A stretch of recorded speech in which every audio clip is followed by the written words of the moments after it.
At 2:17 a.m., the streetlights on Briarwood Lane flickered. It wasn't unusual. The town of Alder Creek was old. Its wiring was older. Lights buzzed. Dogs barked at shadows. And people slept through things they didn't want to notice. But on that Tuesday night, one house stayed awake. Number 418. The porch light was still on.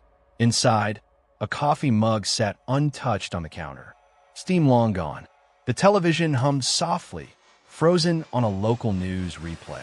A phone lay face down beside the sink, and the woman who lived there was gone.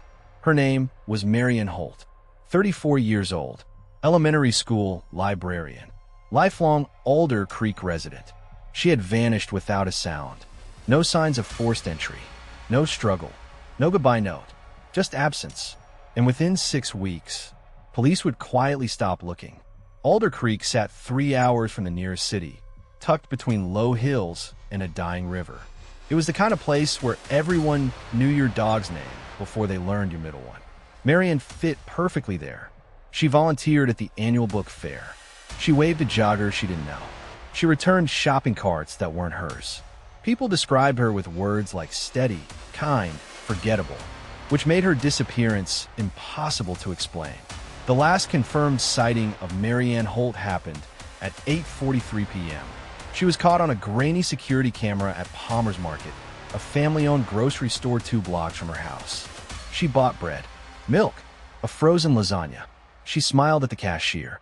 Nothing about her behavior suggested fear, or urgency, or plans to leave town.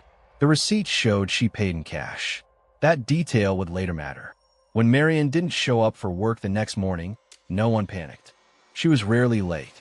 But once a year earlier, she'd overslept after a migraine. By noon, her supervisor called her phone, straight to voicemail. At 3:18 p.m., her sister, Evelyn Holt, drove to the house. Evelyn lived 20 minutes away.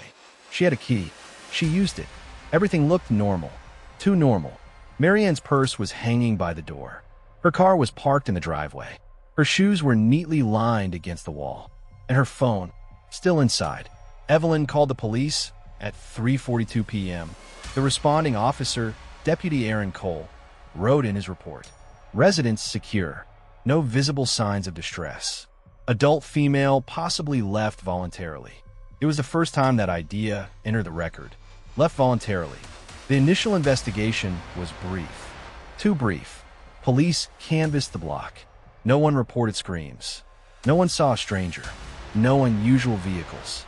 A neighbor mentioned hearing a car door late at night. Another thought they heard footsteps. Neither statement made it into the final report. Marian's bank account showed no unusual activity. Her email hadn't been accessed. Her social media remained untouched. And then there was the laptop. It sat open on her desk, unlocked. The last search query was time-stamped 11:06 p.m. How long does it take to start over? Detectives circled it in red. To them, it meant one thing. She planned to leave. Evelyn disagreed.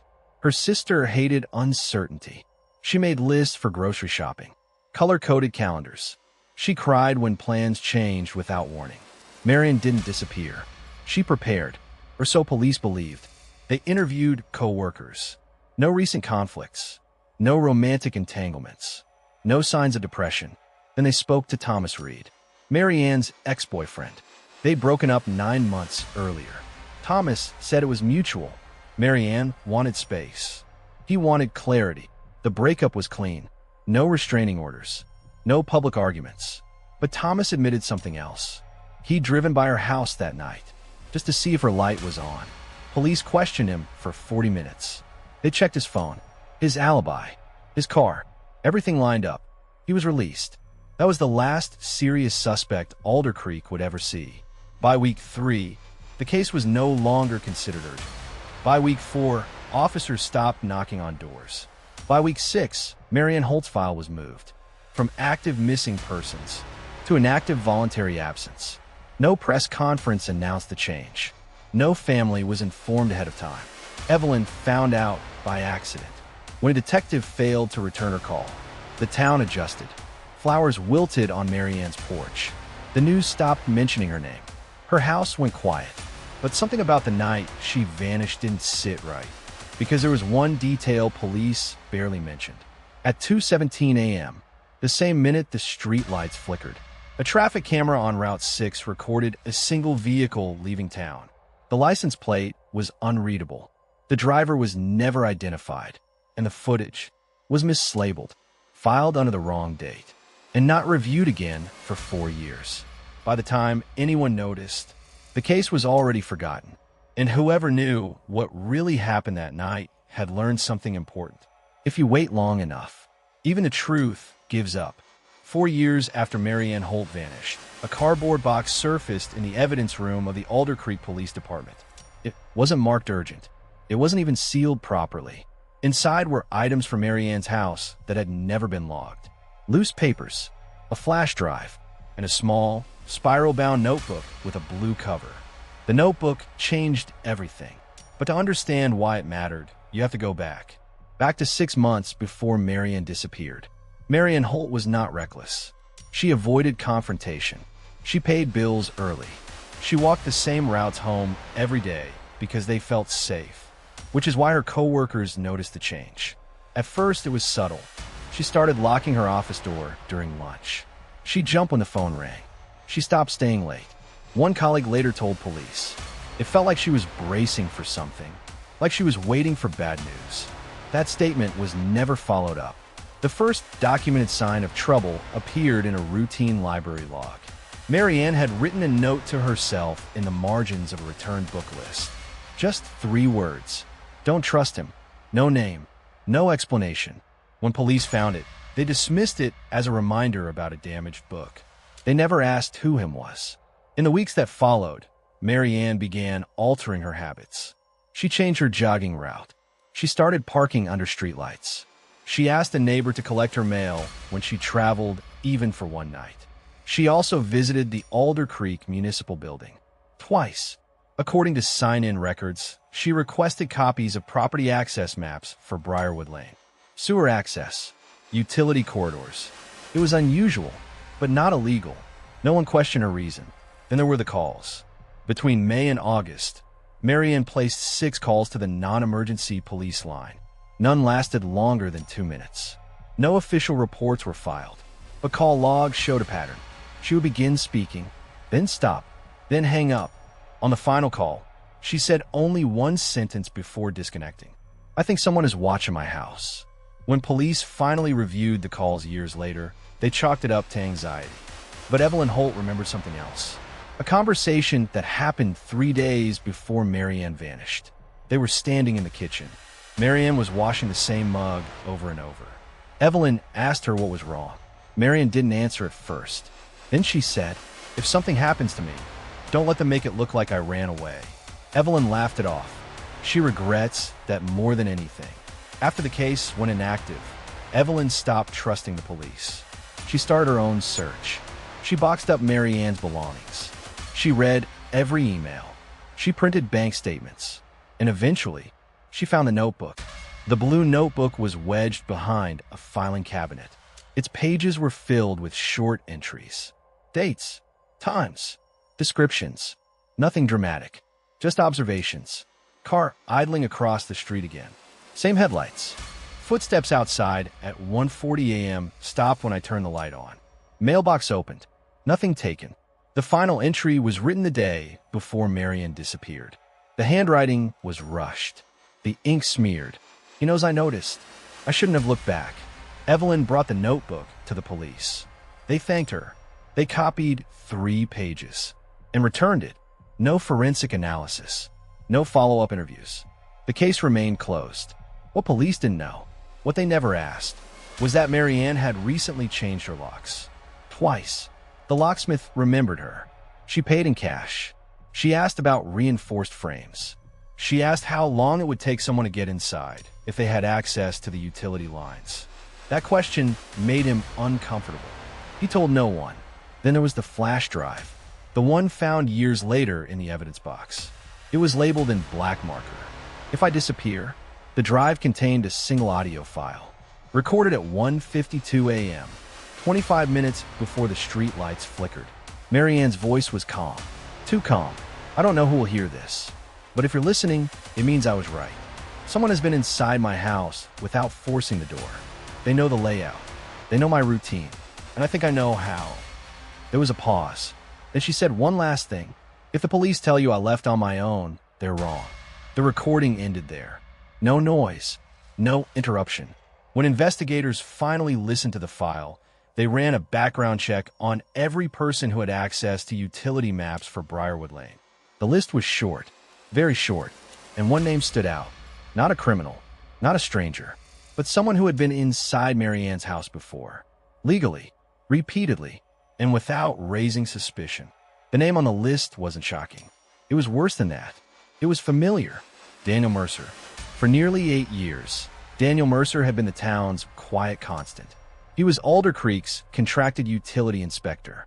Water lines, sewer access, storm drains. If there was a reason to enter a home without raising suspicion, Daniel had it. Mercer was in his early 40s. Married, 2 children, no criminal record. He attended town meetings. He coached Little League. People described him as helpful, which is why no one remembered exactly how often he'd been inside Mary Ann Holt's house. Records showed Daniel had conducted 3 inspections on Briarwood Lane in the year before Mary Ann disappeared. 2 were routine. The 3rd was not. It was requested by Mary Ann. The request cited irregular sounds in the walls. Scraping, tapping, the kind of noises that could be explained by pipes, or by someone moving where they weren't supposed to be. Daniel visited the house on June 14th. He stayed 42 minutes. Neighbors remembered his truck parked across the street, engine idling, headlights on. After that visit, Mary Ann's behavior escalated. She changed her locks. Again, she stopped sleeping in her bedroom. She moved to the couch.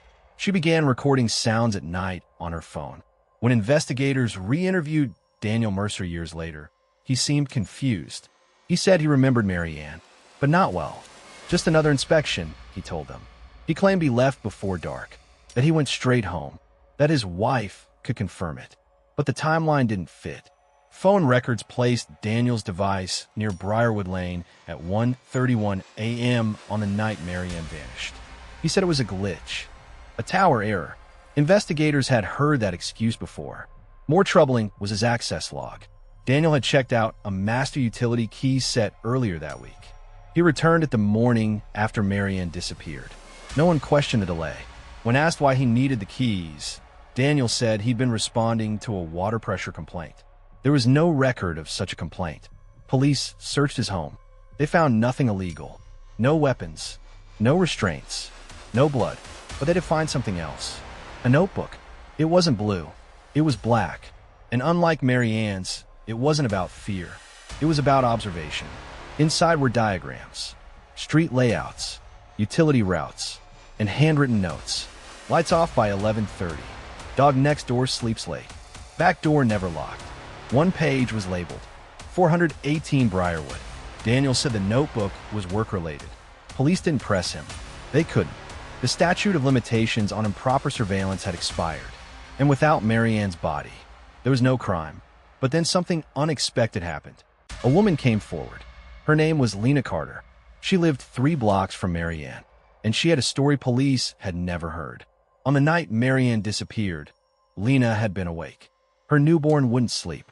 At approximately 2:10 a.m., she looked out her window. She saw a man standing near the utility access, hatch across from Mary Ann's house. He wasn't wearing a uniform, but he was holding a flashlight. Lena thought it was maintenance, until the man looked up. Their eyes met. She remembered his face, because he didn't look surprised. He looked annoyed. Lena didn't report it at the time. By morning, the news said Mary Ann had left voluntarily. Lena assumed she'd misunderstood what she saw. When shown a photo lineup years later, she didn't hesitate. She pointed to Daniel Mercer. Still, it wasn't enough. No body, no confession, just suspicion. Then came the discovery beneath the house. During a city-funded infrastructure upgrade, workers accessed the sewer line beneath Briarwood Lane, directly under number 418. They found something lodged in the concrete, wrapped in plastic. It was Mary Ann's phone, cracked, water damaged, but intact. The last video file hadn't been deleted. It was timestamped 2:03 a.m. It showed the inside of the utility corridor. A narrow crawl space. A beam of light. Footsteps. And a man's voice. Calm. Familiar. Saying, "You shouldn't have started recording." The case reopened within 48 hours. And for the first time, police had proof Marion didn't leave. She was taken. Daniel Mercer had rehearsed his life carefully. He knew where he had been. He knew what he had said. He knew which details to repeat. For years, it had worked, until Marion Holt's phone was pulled from beneath her house. The day police reopened the case, Daniel didn't run. He didn't lawyer up immediately. He went to work. That decision would cost him. Detectives brought Daniel in that afternoon, not under arrest, just to clear up a few things. The interview room camera captured everything. The way he crossed his arms. The way he avoided saying Marianne's name. The way his voice tightened when the video was mentioned. They played the audio. The calm voice. The words. "You shouldn't have started recording." Daniel stared at the table. He didn't deny it was his voice. He said it sounded similar. Then they showed him the phone records, the utility key logs, the notebook, the eyewitness identification. Each piece alone was explainable. Together, they weren't. Daniel asked for a break. When he came back, his story changed. He admitted he'd been near Briarwood Lane that night. He said Marianne had called him. She was frightened. She thought someone was inside her walls. She begged him to come look. According to Daniel, he entered through the utility access to reassure her. He said she panicked. He said she slipped. He said she hit her head. An accident.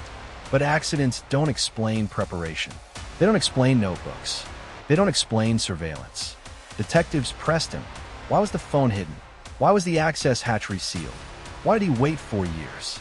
Daniel stopped answering. What broke the case wasn't a confession. It was a detail he forgot. During the interview, Daniel mentioned the flashlight. He said Marianne had asked him to bring one, but the flashlight recovered from the corridor was not department issued. It was a personal model, purchased online, 2 weeks before Marianne vanished. The receipt was still in his email. Then came the forensic results. Traces of Marianne's DNA were found on Daniel's jacket. Not blood, skin cells, under the cuffs, consistent with restraint. His wife was interviewed again, this time without him present. She admitted Daniel often left late at night. She said he told her it was emergency work. She said she stopped asking. She also handed detectives something else. A phone. Daniel's old phone. She kept it after he upgraded. It hadn't been wiped. Inside were deleted messages, photos, and a draft email. The subject line read, "If anything happens." It was never sent, but it was addressed to Marianne. The body of the message was short, disturbingly calm. "I try to help you. You didn't listen. You made this complicated." The timestamp placed it 3 hours after Marianne disappeared. Police issued an arrest warrant. Not for murder. They didn't have a body. They charged Daniel Mercer with kidnapping, unlawful restraint, and evidence tampering. When officers arrived at his house, Daniel was gone. His car was found abandoned near the state line. Keys inside, wallet on the seat, phone powered off. For the second time, someone vanished without explanation. Search teams combed the surrounding area. Helicopters, dogs, nothing. Public pressure exploded. The town demanded answers. The police department faced scrutiny for the original handling of the case. Evelyn Holt watched the coverage from Marianne's living room. She noticed something no one else did. In one aerial shot, just beyond the tree line, there was a maintenance hatch, recently disturbed. The maintenance hatch sat at the edge of the tree line like it had always been there. Unremarkable, unlabeled, easy to ignore, unless you knew what to look for. Evelyn Holt recognized it immediately. Marianne had shown her a photo once, months before she vanished. She'd taken it quietly, from across the street. "If I ever disappear," Marianne had said, half joking, "check the places no one thinks matter." Police reopened the search area within hours. The hatch was forced open. Inside was a narrow service tunnel, not on any public map. It led beneath Briarwood Lane, and beyond it, search teams followed the tunnel for nearly half a mile. What they found at the end was not a body. It was worse. A room, hidden behind a false concrete wall. Soundproofed, ventilated, lived in. There was a folding cot, a portable light, plastic water containers, canned food, and on the wall, scratched into the concrete, were tally marks, 34 of them. Marion Holt had been alive for at least 34 days. Forensic evidence confirmed it. Skin cells, hair strands, fingerprints. She hadn't been kept there the entire time, but she had been brought back repeatedly. Daniel Mercer hadn't panicked that night. He had planned. Investigators pieced together the timeline. Daniel uses access, his knowledge of the tunnels, his familiarity with routines. Marion had discovered him watching. Instead of stopping, he escalated. The final conclusion was difficult to accept. Marion wasn't killed the night she disappeared. She survived, long enough to leave evidence, long enough to hope someone would find it. Daniel Mercer was found 6 days later, 40 miles north, in a remote pumping station. He had taken his own life. In his pocket was a folded piece of paper. Not a confession, not an apology, just a list. Addresses, dates, times. Mary Ann's name was crossed out. The investigation expanded quietly. No press conference, no public acknowledgement of failures. The police department issued a brief statement. The case is considered closed due to the death of the primary suspect. But Evelyn Holt refused that ending. She requested records. She demanded explanations. She asked the question no one wanted to answer. Why was the case marked voluntary? The internal review revealed the truth. The department was understaffed, overwhelmed, and eager to reduce open cases. Marion Holt's disappearance was easier to dismiss than to investigate. No officer was fired. No official apology was issued. Alder Creek returned to normal. Mary Ann's house was sold, the tunnel sealed, the hatch removed, but some things couldn't be undone. Every year on the anniversary of her disappearance, Evelyn leaves a light on in the front window. Not for Mary Ann, but for the people who might still be watching. Because the most unsettling truth wasn't how Mary Ann vanished. It was how easy it was for everyone else to look away. The disappearance police quietly gave up on was never just one woman. It was a warning.